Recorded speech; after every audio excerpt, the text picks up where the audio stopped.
What if God sent you the right person, but you met them in the wrong season? But wait a minute. God is never wrong in terms of his timing. He's always on time.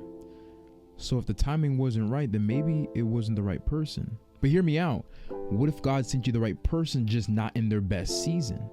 Right? Because you felt the connection, right? You felt the bond. It was undeniable. You can't lie about that. Understand that God can send someone for growth, not for a guarantee. Some people are just a divine assignment, not a forever partner, but they have a purpose in that season that you're currently in.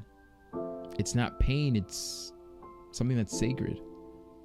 They helped you develop more, helped you evolve more, helped you see them to be able to see themselves. So don't let potential make you ignore the reality.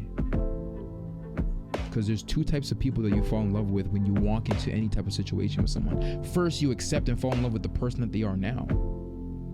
But then you also fall in love with who they tell you that they're going to be. Not who you think or want them to be, who they tell you they're going to be. And there's a difference, because we often fall in love with the person's potential, but then we also often create this imagination of who this person could be. A person or a lover or a spouse that we desire. And we get lost in that world, getting attached and hooked to a potential that we've crafted. And then we get upset when we find out they're not becoming that person because we painted that picture, not them. And being able to differentiate between the two is what allows you and prevents you from being hurt.